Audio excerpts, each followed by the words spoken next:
Salut à vous, j'aimerais aborder le sujet de la mort. C'est un sujet qui est quand même délicat, à fait d'approche. Il m'arrive qu'il y a des gens qui me posent la question, puis c'est pas rare que je me fais poser la question, est-ce que mon père, mon frère a souffert au moment de mourir? Là, j'entends bien, là, c'est pas avant, là, la personne, la souffrance était avant. Quand la personne, je parle, cancer, tu sais, là, que c'est une fin de vie, là, qui est atroce, ça, je vois ça assez régulièrement, c'est malheureux. Mais, avant de parler de l'acte de mourir et du ressenti que ça apporte, j'aimerais bien préciser que les gens qui pensent à s'amener eux-mêmes la mort, on se comprend bien dans les mots que je dis, à proscrire, c'est nades, non. Pourquoi? Parce que tout ce qui te fait souffrir en ce moment, tu vas l'amener de l'autre côté. Ça fait assez longtemps que je parle pour des personnes qui sont décédées, là.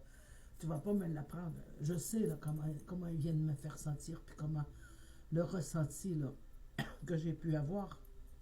Et puis, il faut faire parfois bon, quelques séances, puis quelques procédés pour... c'est pas pareil.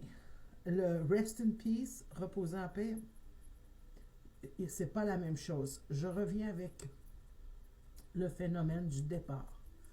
La souffrance, quand on est malade, elle est avant, je l'ai dit tantôt, mais le moment du départ, il n'est pas souffrant. OK? À moins que, là, il faut quand même avoir une certaine logique. Si la personne, elle est, bon, c'est un cas de meurtre, il y a les tortures avant, moi je parle là, vraiment, là, at the moment, la minute où la mort passe, vient chercher.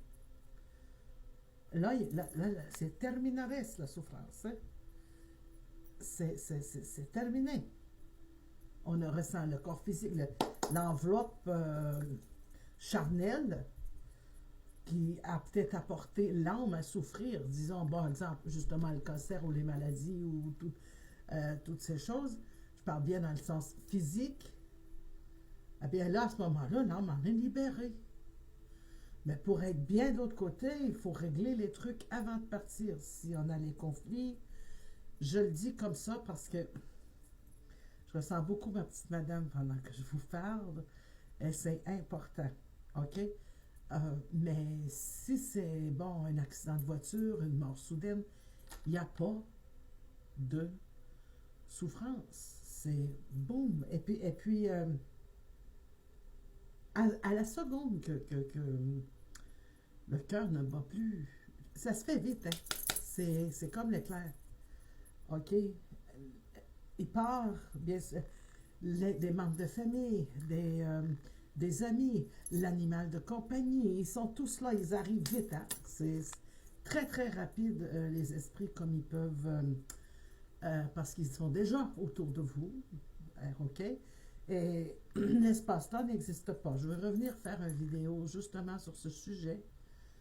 Donc, ils arrivent vite, ils viennent accueillir la personne. Après, ils ne sont pas tous ensemble. Hein?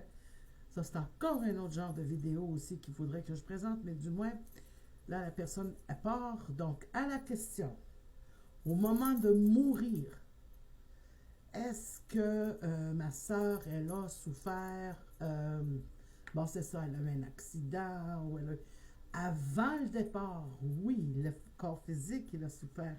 La peur, quand tu sais que tu ne reverras plus, hein, comme ça, tes proches, puis les prendre dans tes bras, c'est certain que ça fait peur. Mais après, c'est terminerait, c'est pas... Ce moment-là précis, boum, plus rien. Il n'y a plus de souffrance. Enlevez-vous l'idée, ben je vais... oui, on a tous peur, j'ai peur moi aussi. Ben oui, j'ai peur moi aussi.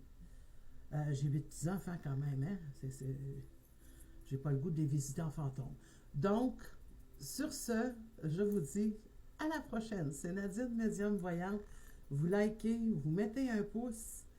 Vous pouvez me trouver sur Facebook.